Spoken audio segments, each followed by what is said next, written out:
들어주면 익숙한 모든 게 다 새로워져. 오늘따라 높이 들떠버린 맘 잠들 줄 몰라.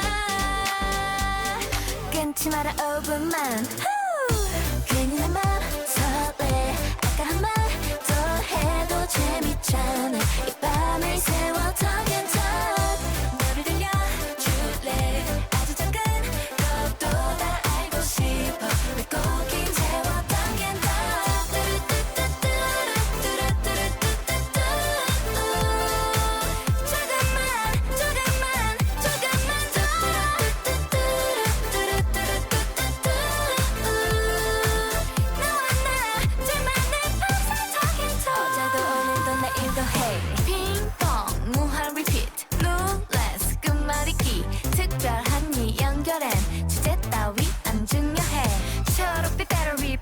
갈수록 널 향하는 맘 꽉 차 100% 말끝을 떠내려 아쉬움만 빙빙 돌려.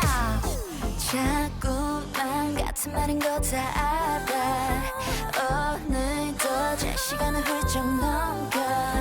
마지막한 너의 목소리를 따라 멈출 줄 몰라. 이대로다 싶던만 괜히 내 맘 설레. 아까 한 말 재밌잖아. 이 밤을 세웠던 괜찮아.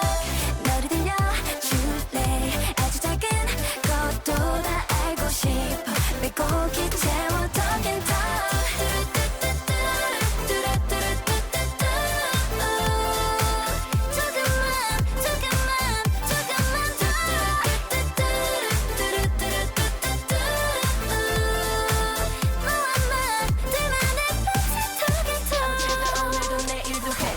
귓가에 물든 목소린 따스해. 해는 또 점점 이 밤을 밀어내. 내 맘에도 없는 그때 살을 신내. 이유 없이 웃음을 터뜨려 yeah. Oh yeah. 너도 나와 같단 말 안 해도 느껴지는 같은 말. 우리들만의 톡앤톡 마구 많은 밤도 우리로만 채워져 가린 모션.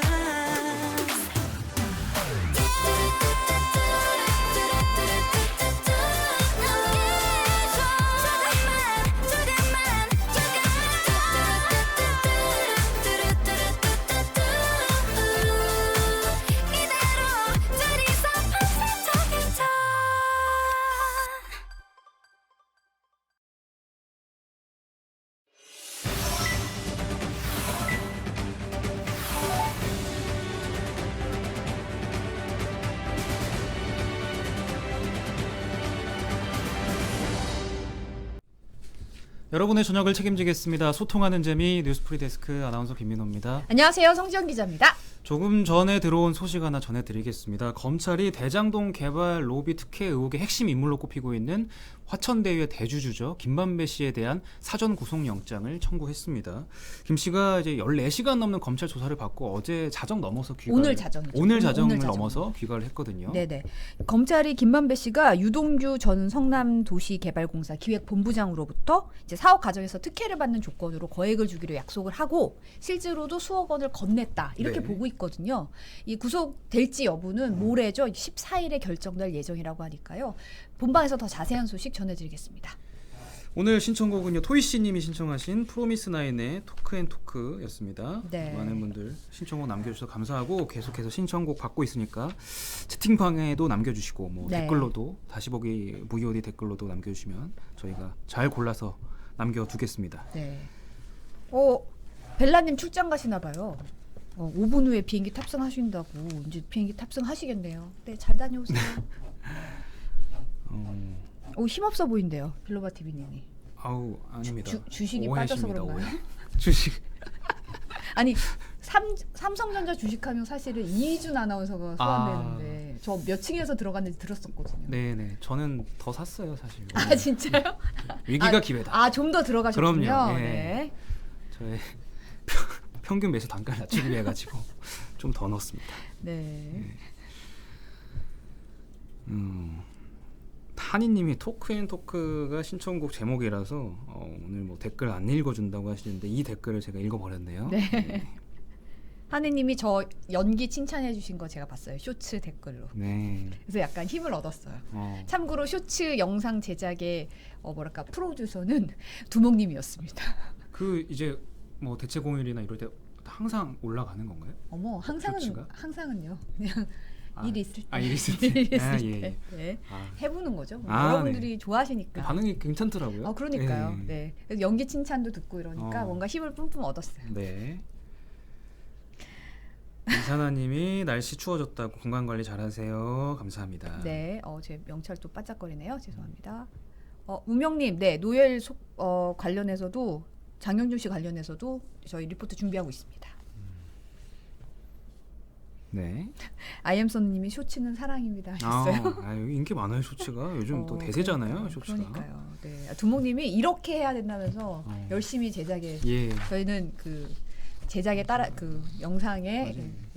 프로듀싱에 따랐을 뿐입니다. 네, 저희는 뭐 연기자죠 그냥 하라는 대로. 아이고 검은 태양 출연하라고까지 이야기가 나오네요. 자 오늘 네. 또 간만에 모시는 특별한 손님이 그럼요. 대기하고 벌써 계셔가지고.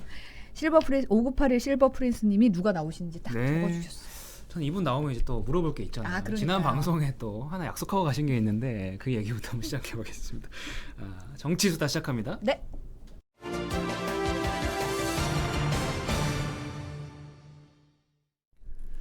네, 오늘 정치수다 오랜만에 정치평론가 배종호 세한대 교수 나오셨습니다. 안녕하십니까? 안녕하십니까. 네. 반갑습니다. 이렇게 일일이 환영해 주셔서 대단히 감사합니다. 예. 네. 자 이제 거의 뭐 문어라고 제가 월드컵의 어떤 승패를 정하는 문어라고 칭해도 될 만큼. 문어요? 예. 문어는 너무. 좀 그런가요? 네. 어쨌든 그 충남 경선에서 그러니까요. 캐스팅 보트가 될 충남 경선의 승리자가 아마 최종 승리자가 될 거다라고 예측하셨는데 정확히 그러니까. 들어맞았습니다. 네, 뭐 예측이 틀리면 안 되겠죠. 예. 앞으로도 맞을 겁니다. 대통령 이것만 누가 될지도 열심히 보면은 그렇죠. 이번에 대통령 누가 될 건지 예. 거의 예측이 되지 않을까요? 향방을 잇는. 네, 뭐 향방 정도가 아니라 거의 답을 드려야죠. 지금도 답을 해주실 수 있나요? 지금 답하면 또 선거법 위반으로 또 이 방송이 폐지될 수가 법을 있으니까. 바뀌면서. 근데 이거 틀렸으면은 사실 밥 얻어먹는 건데 돈도 주신다고 했거든요. 그러니까요. 당시에. 그때 뭐가 많이 정립이 돼 네, 있어서 네. 저희가 추이를 쫙 보고 있었는데. 근데 이제 문제가 안 되게 행간에 살짝 담을 테니까 예. 귀를 쫑긋 또 눈을 똑바로 해서 듣고 본다면 답이 나오지 않을까. 네. 네, 알겠습니다. 오늘도 네. 예측 기대해 보겠습니다. 네, 빌로바 TV님이 목소리는 배종호 하셨습니다. 아이고 감사합니다. 목소리가 너무 좋으시니까. 그러니까요. 목소리 성우네요, 하면은 성우. 뭐 두 분 따라갈 수가 없죠. 예. 네, 오랜만에 반갑다고 댓글로 막 올라왔어요. 네. 베스트라다무스래요. 사막의 호랑이님이 새로운 별명이 생기신 것 그러니까요. 같아요. 베스트라다무스. 더 그래요? 자주 모셔야겠어요. 그러니까요. 네. 자 이제 안 그래도 이제 말씀하신 대로 예언대로 이재명 후보가 민주당 대선 후보로 선출이 됐는데 이게 선출이 됐는데 계속 이렇게 좀 잡음이 좀 나오고 있어요. 좀 뒤끝이 있는 거죠? 뒤끝이 좀 있네요. 이낙연 후보 측이 어제 이의 신청서를 냈는데 뭐 경선 불복이냐 이게 뭐 안 낼 수밖에 없는 이의 제기를 할 수밖에 없는 상황이냐 이걸 놓고 좀 말이 좀 나오고 있거든요. 어떻게 그러니까 보세요? 지금 이제 평가와 관련해서도 왜 경선 불복하느냐 화끈하게 승복하지라는 그런 의견이 있는가 하면은 아니다. 이건 지금 당규 해석이 좀 잘못된 거다. 따져봐야 된다. 네, 이런 이제 후자는 지금 이낙연 캠프에서 하고 있는 상황인데요. 지금 이제 이낙연 후보 측에서는 이거는 경선 불복은 아니다라면서 선을 확실히 긋고 있어요. 네. 그러면서 말씀하신 대로 이의 신청을 제기를 했기 때문에 이거는 틀린 것을 바로잡아달라는 얘기예요. 지금 이게 무슨 얘기냐면 아시겠지만 경선 결과가 좀 묘하게 나왔어요. 50.29%의 득표를 했단 말이에요. 네. 득표율이. 그러다 보니까 과반을 아슬아슬하게 넘은 거 아니에요? 근데 이 과정에서 도중에 정세균 그리고 김두관 두 명의 경선 주자가 사퇴를 했단 말이에요. 네. 그럼 이제 이 두 분이 사퇴하기 전에 얻은 득표수가 있을 거 아닙니까? 대략 28,000표 정도 되는데 그래서 이 득표수를 무효표로 처리하면은 어떻게 되겠습니까? 무효표로 처리하면은 과반 득표가 되는 거예요. 그렇죠. 그래서 이재명 후보 당선자가 명명백백하게 확정이 된 거예요. 근데 이거를 유효투표로 해석을 하게 되면은 49.3%. 그러니까 과반의 몸 미달을 달성을 못하는 거죠. 그렇게 되면 어떻게 되겠습니까? 결선 투표해야 되는 거예요. 그렇죠. 네. 결선 투표 되면은 혹시나 이낙연 후보 측에서는 역전할 수도 있지 않을까 이런 기대감이 있는 상황이기 때문에 지금 이게 계속해서 정리가 안 되고 문제가 되고 있는 그런 상황입니다. 네. 어쨌든 사실상을 붙이지만 경선 불복이라고 다들 생각을 하실 수밖에 없는 상황인 것 같은데요. 그런 결정적인 이유가 뭐냐면요. 네. 이낙연 후보가 내가 오케이 그럼에도 불구하고 영어로는 in spite of 그럼에도 불구하고 승복하겠습니다 라고 선언을 했으면 이 문제는 일단락 되는 거예요. 그렇죠. 근데 이낙연 후보가 계속해서 함구하고 있어요. 좀 생각해 보겠다. 아, 그렇죠. 생각해 보겠다. 네, 그런 입장이단 말이에요. 근데 여기에다가 지금 지지자들은 뭐 항의 농성하고 있죠. 인터넷을 통해서 온라인에서 계속해서 뭐 항의 서명 운동하고 있죠. 그리고 뭐 송영길 대표 물러가라 라고 이제 뭐 규탄하고 있죠. 거기다가 이제 서른 공동선대위원장이죠. 이분 같은 경우는 또 오늘 방송 출연 뭐 대담 통해 가지고 이재명 지사가 구속될 수도 있다. 그리고 본선 필패한다. 라면서 이제 계속 강도 높은 문제 제기를 하고 있으니까 지금 경선 불복에 나오고 있는 상황입니다. 네. 사실은 이 경선 불복이라는 게 상당한 부담 요소가 되는데 그렇습니다. 근데 승복 선언 안 하고 생각해 보겠다라고 말하는 그 속내가 뭘까요? 저는 그러니까 그 배경이 뭘지 좀 일단은 궁금하더라고요. 이런 것 같아요. 첫 번째로는 이번에 제3차 선거인단 투표 결과가 좀 영향을 미친 것 같아요. 그게 무슨 얘기냐면 지금 11차례 지역 경선이 있었고 그리고 2차례 선거인단 선거가 있었고 그리고 그렇죠. 마지막으로 이제 3차 선거인단이 있었는데 광주 전남에서 122표 이낙연 후보가 이긴 것 외에는 다 졌거든요. 그것도 50% 이상으로 이재명 지사가 승리를 한 거예요. 네. 그런데 마지막 3차 선거인단에서 오히려 이낙연 후보가 62% 그리고 이재명 지사가 28%로 2배 이상이나 그렇죠. 큰 표차로 이기게 된 거예요. 그러다 보니까 이제 본인이 승복하기가 좀 어려웠던 것 같아요. 그리고 만약에 아까 말씀드린 대로 정세균, 김두관 두 주자의 이 득표한 것을 유효 득표로 인정을 할 경우에는 결선 투표 가거든요. 네. 그러면 봐라, 와 내가 마지막 3차 선거인단에서 이렇게 2배 이상 이겼으니까 결선 투표 가게 되면 내가 이기지 않을까? 좀 이런 생각도 있는 것 같아요. 그리고 마지막 하나 이런 얘기는 이제 호사가들의 얘기인데요. 그게 뭐냐? 대장동 사태가 지금 어디로 튈지 모르잖아요. 그럼 혹시 이게 이재명 지사를 직격하게 될 경우에 이재명 지사가 사법 처리를 피할 수 없게 된다라든지 또는 뭐 본인이 정치적인 책임을 면할 수 없어서 후보를 사퇴하는 후보 거리 사퇴가 있으면은 내가 좀 후보가 될 수 있지 않을까?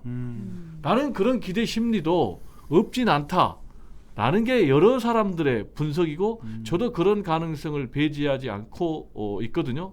그럼 이제 정작 중요한 것은 그럴 가능성이 있겠는가라는 거 아니겠습니까? 네. 어떻게 가능성을 보세요? 따져봐야죠. 가능성 있을까요? 글쎄요. 지금 상황이라면 판이 쉽지 않을 것 같다는 생각이 좀 드는데. 제가 볼 때는 이제 첫 번째로 역대 민주당 대선 후보 경선에서 후보가 교체된 적이 없습니다.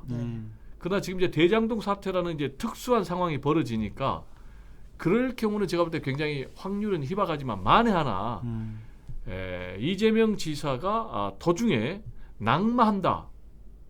이건 가정입니다. 그런 경우는 거의 없겠지만 낙마한다고 해도 제가 볼 때는 이낙연 후보가 되는 경우는 없을 것 같다.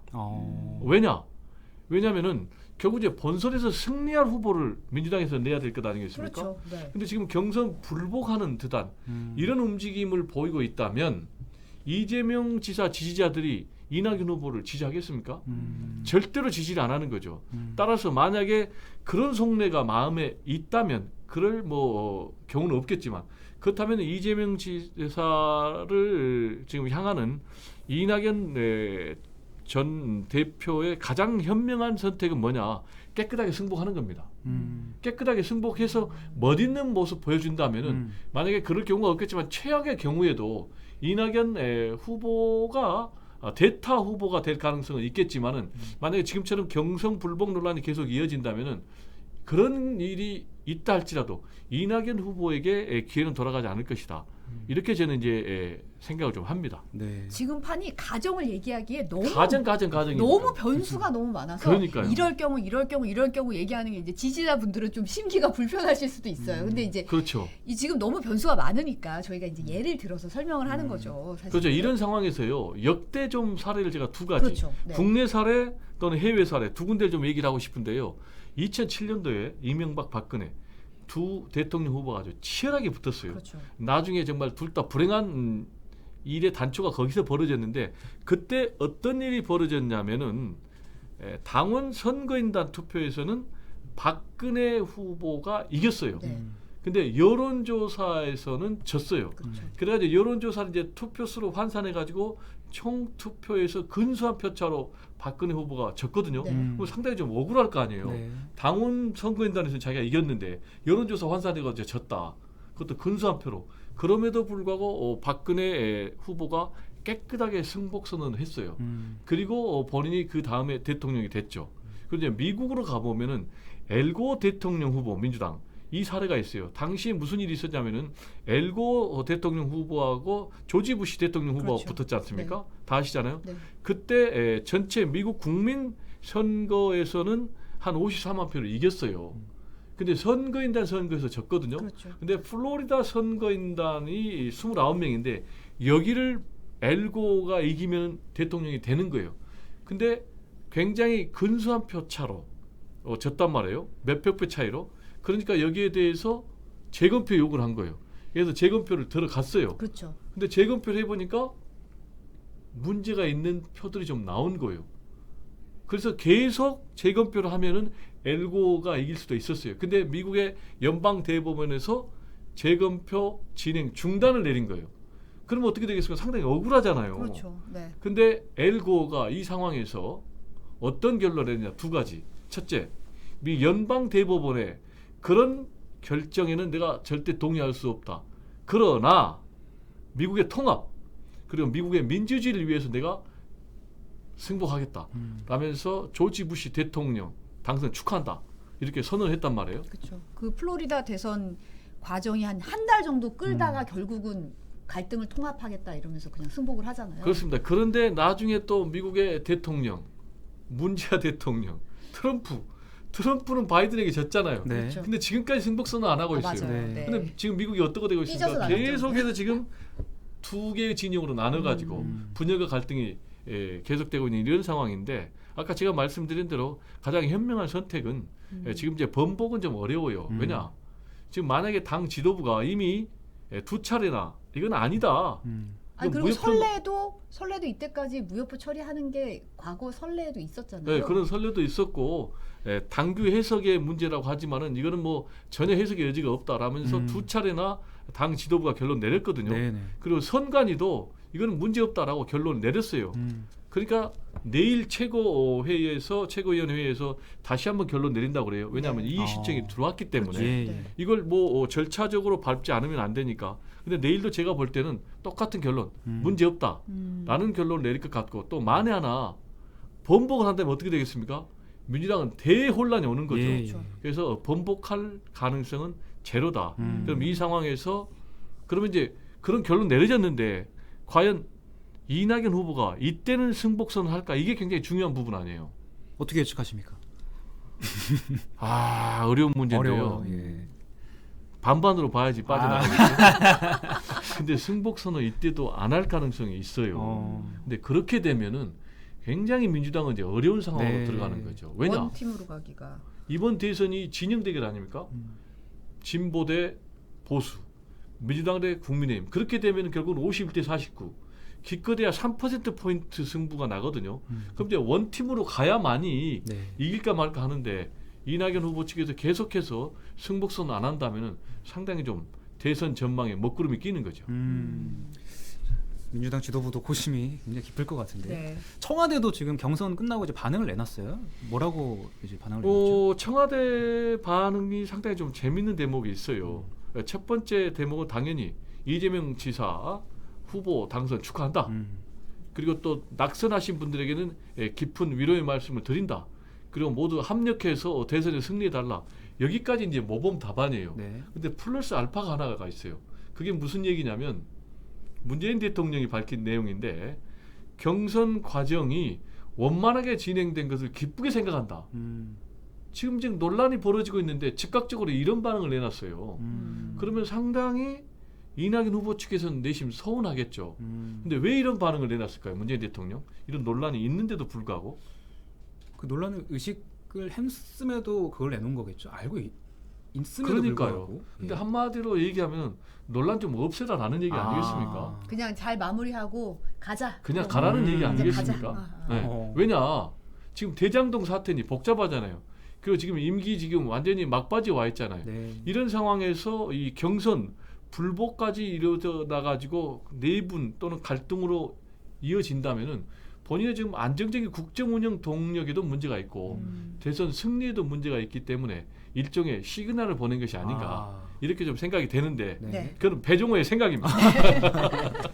네, 이재명 후보가 오늘 기자회견 갖고 이제 당장 경기도지사 사퇴는 안 하겠다 이런 뜻을 밝혔는데요. 잠깐 영상 보실까요? 원래 계획대로 경기도 국감을 정상적으로 수강하겠습니다. 경기도지사로서의 할 수 있는 범위까지 최대한의 책임을 다한다는 것이 저의 기본 입장입니다. 그리고 그 입장에는 변함이 없습니다. 경기도 사무와 무관한 대장동 관련 정쟁이 될 것이 분명한 경기도 국감에 이에 응하는 경기도지사로서의 책임도 중요하지만 그보다 집권 여당의 대통령 후보로서의 책무가 더 중요하니 조기 사퇴하고 대선에 집중하는 게 좋겠다라는 우리 당 지도부의 권유도 충분히 이해합니다. 숙고한 결과 저의 당초 입장대로 경기도 국감에 임하기로 했습니다. 대장동 개발과 화천 대유 게이트 관련으로 정치 공세가 예상되지만 오히려 대장동 개발 사업의 구체적 내용과 행정 성과를 실적을 설명하는 좋은 기회가 될 것으로 판단합니다. 이후 사퇴 시기 문제는 국감 이후에 다시 판단하고 말씀드리도록 하겠습니다. 네.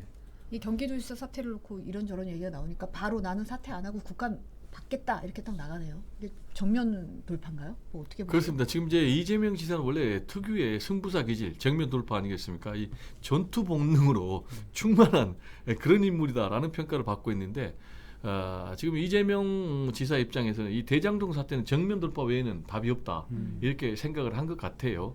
그래서 지금 이제 당면하고 있는 숙제가 두 가지 아니겠습니까? 하나는 지금 경선 후유증을 극복하는 것.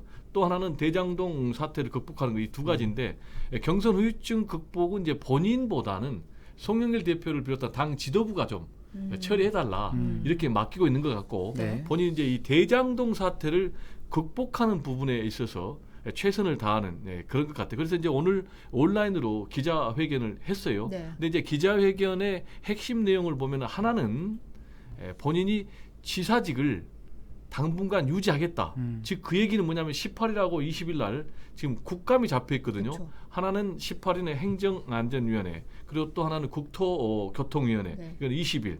근데 이게 왜 의미가 있냐면은 본인이 지사직 신분을 유지하면은 기관 국감이니까 기관장으로서 국감 현장에 나가야 돼요. 그럼 나가면 어떻게 될까요?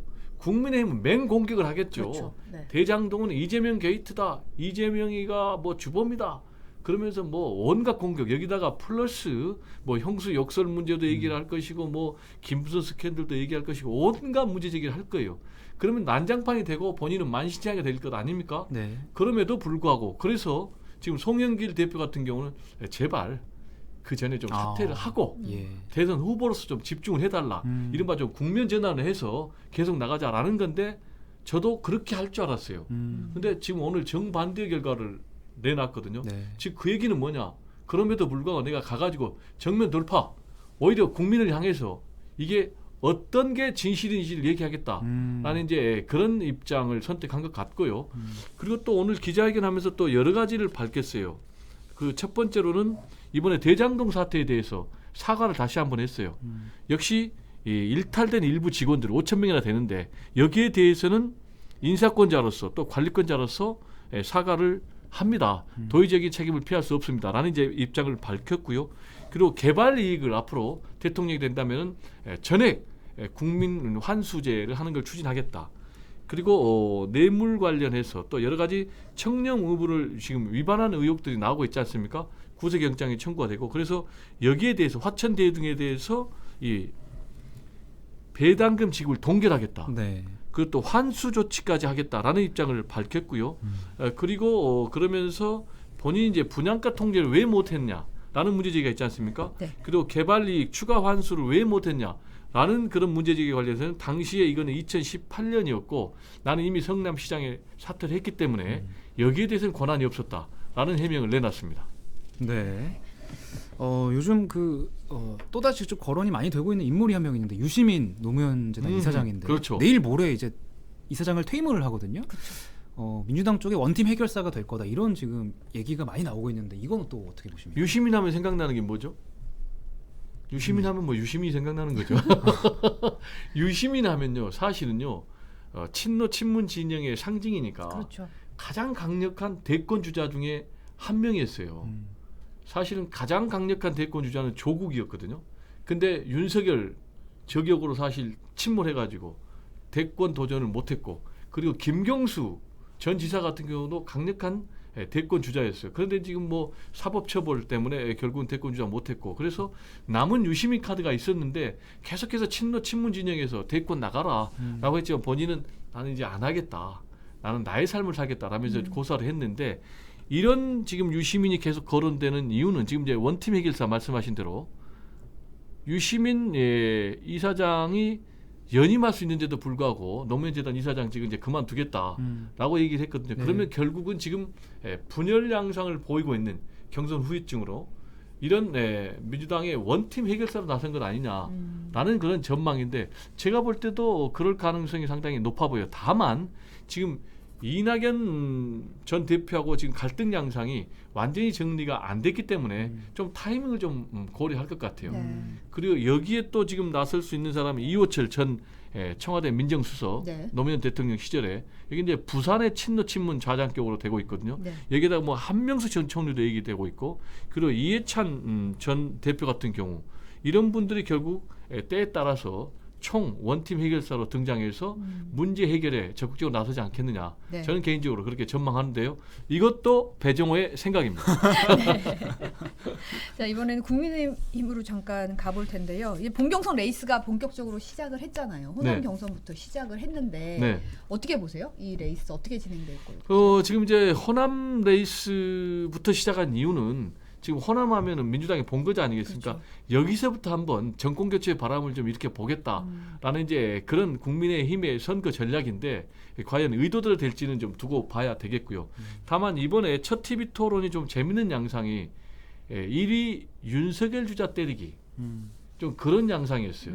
특히 이제 홍준표 후보 입장에서는 지금 양강 구도지 않습니까? 네. 어떻게든지 윤석열을 최대한 때려가지고 양강 구도를 본인의 우위 구도로 좀 바꾸겠다라는 이제 그런 계산이 담겨 있는 것 같고요. 그다음에 유승민 후보 같은 경우도 결국 이제 윤석열을 일단 정리를 해야만이 다음에 홍준표를 잡을 수 있다 이런 계산인 것 같아요. 네. 또 그리고 윤석열하고 붙으면은 본인이 상대적으로 좀 존재감이 드러날 거 아닙니까? 그래서 매우 때렸어요. 네. 특히 이제 천공 가지고 매우 때렸는데 그렇죠. 네. 상당히 이 부분이 지금 언론의 주목을 받았고요. 네. 그리고 이제 원희룡 후보 같은 경우는 때로는 공조 윤석열과 그러나 역시 이제 윤석열 때리기를 좀 나섰거든요. 그런데 이러다 보니까 지금 포위되는 양상인데 제가 볼 때 이런 포위된 양상을 윤석열 전 총장이 과연 극복할 수 있을지 우리가 코너에 몰렸다는 게 뭐겠습니까? 코너에 몰렸다는 게 수세에 몰렸다는 게 아니겠습니까? 지금 포위된 형국을 만약에 뚫지 못한다면 윤석열 전 총장 1위 체제에서 지금 2위 양강 체제로 바뀌었고 지금 상당히 지금 수세에 몰려 있는 상황인데 매우 흔들거릴 가능성도 배제할 수 없다. 이것 역시 배종호의 생각입니다. 오늘 여러 번 배종호의 생각을 강조하시는데요. 네, 좀 MBC에 피해를 주지 않기 위해서 빠져나갈 구멍 만들어놔야죠. 그럼요. 네. 예.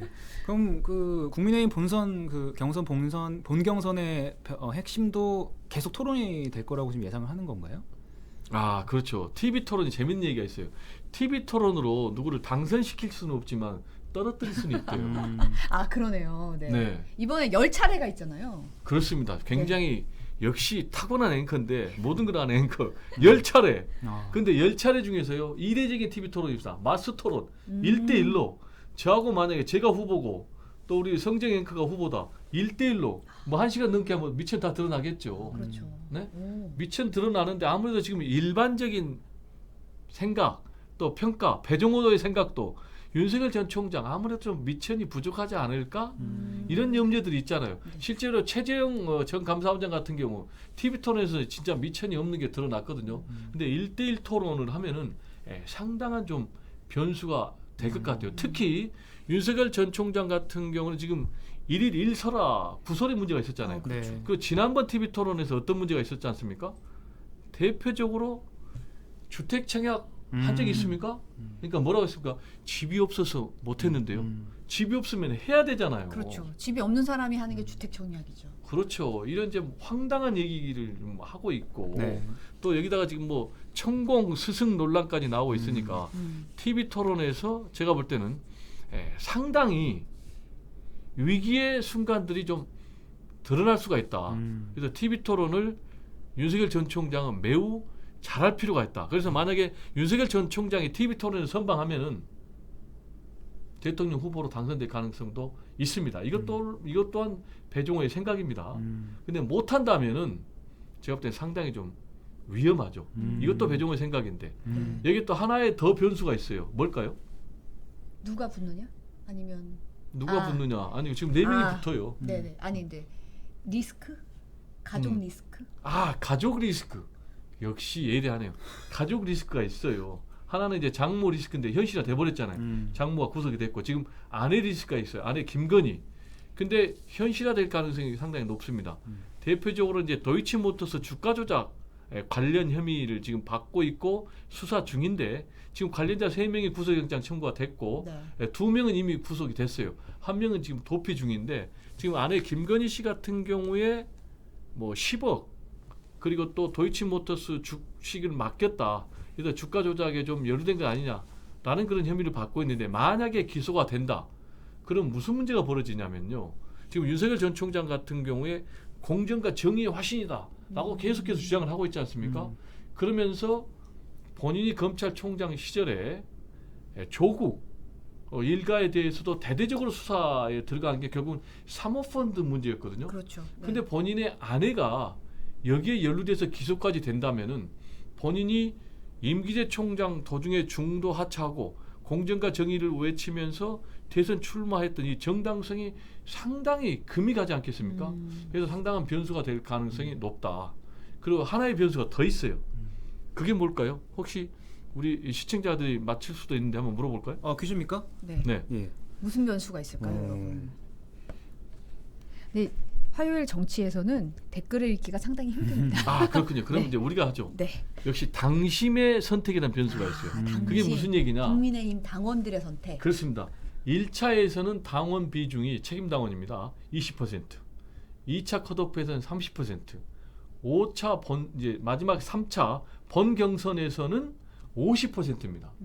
그래서 이 당심의 비중이 대폭 높아졌기 때문에 이 당심이 과연 어디로 가느냐에 따라서 국민의힘 대통령 후보가 윤석열이 되느냐, 아니면 홍준표가 되느냐, 아니면 유승민이 되느냐, 서운하니까 원희룡이 되느냐, 이게 지금 다 달려 있는 거예요. 그렇죠. 네. 근데 왜 제가 이 얘기를 하냐면은 이 당심, 이 당원들의 구성 묵부가 변화가 됐어요. 네. 그게 무슨 얘기냐? 이준석 체제가 출범하기 전만 해도 28만 명.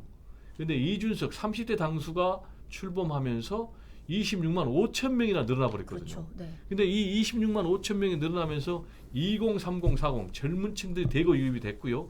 그리고 수도권에서 또 대거 유입이 됐습니다. 그러다 보니까 젊은 20, 30, 40이 전체의 한 43%나 된다고 해요. 그래서 이분들이 선택하면은 국민의힘 대통령 후보를 만드는 거예요. 그러네요. 근데 이분들은 상당히 윤석열 후보에 대해서는 좀 부정적이에요. 홍준표 후보에 대해서는 상당히 좀 긍정적이에요. 근데 또 여기서 좀 안 좋은 부분은 윤석열 총장에게 좋고 나머지에게 안 좋은 부분은 홍준표, 유승민, 원희룡 3명으로 이 표가 분산되면은 나눠질 수 있군요. 분산된다면은 별로 위력을 발휘하지 못하겠죠. 그러나 한 사람 예를 들면 홍준표 또는 유승민, 원희룡에게 몰표가 간다면은 뒤집을 수가 있는 거죠. 그래서 이게 상당히 중요한 변수다. 이게 배종호의 분석입니다. 네. 오늘도 정말 뭐 여당 야당 가리지 않고 본인의 생각을 잘 정리해 주시고 시청자분들도 계속 들어와서 의견 남겨주시는 거 보니까 이번 그 대선 정국에 얼마나 관심이 큰가 알 수 있었던 시간이었습니다. 네. 자주 모시고 또 이야기 듣는 시간 가졌으면 좋겠습니다, 교수님. 오늘 또 중요한 여기 이슈가 있는데요. 네. 이 천공 스승 논란. 네. 본인이 뭐 나는 윤석열 전 총장의 멘토다. 그리고 윤석열 전 총장 그만두라라는 것도 내가 코칭했다. 라는 거 가지고 유승민우가 맹공격을 펼쳤거든요. 그렇죠. 네. 그래서 이제 윤석열 후보가 나는 관계를 끊었다라고 얘기를 하고 있는데 지금 이번 대선에서 상당히 희한한 모습이 뭡니까? 왕자 논란. 지금 사상 처음 있는 그렇죠. 일이에요. 그럼요. 대통령 후보로 나선 사람이 손에 왕자. 그래가지고 지금 미신 논란, 주술 논란, 무속 논란 이것도 처음 있는 일인데요. 이것이 또 어떤 영향을 미칠지도 좀 두고 봐야 되겠고요.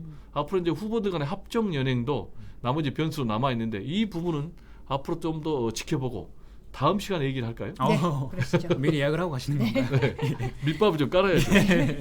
자, 정치평론가 배종호 세한대 교수와 이야기 나눠봤습니다. 네, 오늘 나와주셔서 감사합니다. 네, 감사합니다.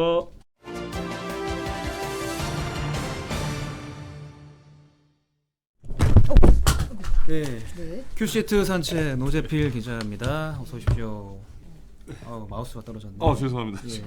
줄에 걸렸어요. 네. 교수님께서 나가시면서 이렇게 존재감을 확실히 기물을 파손하시는 것 같아가지고. 예. 네네. 네. 아무래도 굉장히 또 이슈가 많다 보니까 그렇죠. 정리하실 게 또 많고 해서 최근에 사실은- 엄청 뭐가 뉴스가 착착착착 쌓여 있어요. 맞아요. 시간을 좀 더 드리고 싶은데 많은 분들이 컷을 외쳐주셔가지고 제가 또 안 지금 들어올 수가 3분 카레냐, 네네네. 2분 햇반이냐 걱정을 참고로 많이 그 하죠. 무선 마우스의 밑에 이 케이스가 지금 파손이 돼가지고 배상을 제가 넘기겠습니다. 네. 빌로바 TV님이 MBC는 무선 마우스를 지급하라 하셨습니다. 네. 그렇죠. 꼭 가시는데요? 예. 아니죠. 배상 신청한다고 했더니 가시네. 네. 다음번에 받는 걸로. 코너 이름을 바꾸면 좋을 것 같아요. 배종호의 생각으로. 좋네요. 네. 네. 오늘 자, 오늘 이제 확진자부터 말씀드릴게요. 6시 기준 1,319명. 어제보다 248명이 좀 많아졌습니다. 네. 연휴 끝나고 조금 늘어나는 것 같아요, 지금. 좀 연휴의 그렇죠. 변수들이 이제 반영이 네. 되는 것 같네요. 네. 자, 그리고 부스터샷 접종을 오늘 시작을 했는데 그 확진자를 돌보는 의료진부터 부스터샷을 이제 맞기 시작을 했고 네. 오늘도 의미 있는 숫자가 하나 나왔어요. 전 국민의 60%가 접종을 완료했다고 합니다. 네. 2차까지 다 맞. 그렇죠, 진짜 그렇죠. 대단한 것 네. 같아요. 막 속정속결로 두고 맞아요, 맞아요. 그게 이제 올라가네요. 접종 시작한 지 229일 만에 60% 넘어섰는데 성인 기준으로 따지면 70% 넘은 거예요. 네. 네. 자, 그다음에 경찰 폭행 장용준 씨, 장재원 의원의 아들 노엘 군이 오늘 구속이 됐습니다. 구속이 됐죠. 영장 실질 심사가 있었는데 오늘 나타나질 않았고 포기했죠. 네. 포기하면서 사죄하는 마음으로 포기하겠다. 구속이 됐는데 이제 법원은 도주 우려가 있다는 어떤 이유를 들었습니다. 생각보다 되게 빨리 나왔어요. 네. 한 30여 분 만에 네, 바로 네. 발부가 됐거든요. 네. 지금 정치권의 노엘 방지법이 지금 올라가 있어요. 네. 법안이 발의되어 있는데 이게 뭐냐면은 음주 수정을 거부할 경우에는 혈중 알코올 농도 0.2% 이상으로 간주하도록 간주해서 처벌하는. 근데 0.2%가 어느 정도냐면 거의 만취 중에 만취예요. 거의. 그러니까 측정을 네네. 안 하면 그렇게 하겠다. 왜냐하면 측정 거부한 것 때문에 음주운전 혐의가 빠져 있어요. 네. 맞습니다. 지금 혐의 중에. 실제로 그래서 빠져나가는 그 장윤준 씨 같은 경우도 이번에 측정을 거부해가지고 음주운전으로 그건 그쵸. 적용된 건 아니고 윤창호법으로 사실 적용이 돼서 이제 네. 기소가 된 거죠. 음. 자, 그다음에 세모녀 살해범 김태현에 대해서는 1심에서 무기징역을 선고를 했고요. 네. 굉장히 범행이 계획적이라는 게 어떤 그 이유가 되겠습니다. 그리고 북한이 10월 10일 날이 원래 북한의 당창건 기념일이에요. 그렇죠. 네. 일명 쌍십절이라고 하는데 쌍십절. 네. 열병식을 보통 하는데 이번에는 그 국방 전람회, 그러니까 오. 무기가 나오긴 했는데 열병식은 안 했고 좀 유화적인 메시지를 내놨다고 그래요. 우리의 주적은 남한이나 미국이 아니고 전쟁 그 자체다 이런 얘기를 했는데 이런 게 이제 어떻게 결과로 이어질지는 좀 지켜보셔야 될 것 같고. 네. 자, 그다음에 중국의 농구 스타 후밍 슈엔이라는 스타가 있는데 아디다스 모델을 했다고 지금 난리가 아니랍니다. 팬들이 오. 징계를 요구하고 난리가 아닌데 이게 이제 중국의 애국주의라고 해가지고 홍색물결이라는 게 있어요. 근데 그거의 일환인데 아무래도 이제 뭐 그 신장에서 생산된 그 모카를 사용하지 않겠다고 아디다스가 얘기를 했잖아요. 그래서 그 모델을 했다는 이유로 중국의 네티즌들이 굉장히 거세게 아 그냥이 아니라 이제 요구하는 거죠. 그것 때문에 네네. 안 그래도 막 불태우고 이런 거 있었잖아요. 그렇죠. SNS에 올리고. 그리고 뭐 장진우 전투라고 해가지고 애국주의 영화 같은 경우는 심지어 8,700만 이야. 명이 지금 봤다고. 엄청나게 많네. 인증샷이 엄청 네. 올라오더라고요. 예. 도를 좀 넘어선 게 아닌가 싶어요. 네.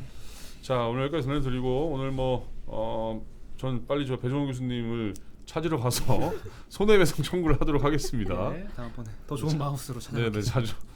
더 좋은 도전 마음으로 마우스. 알겠습니다. 그럼 네. 자주 뵙는 걸로 교수님을. 네. 네, 네, 네. 본방까지 시청 부탁드리고 저희는 내일 다시 찾아오겠습니다. 네, 감사합니다. 고맙습니다.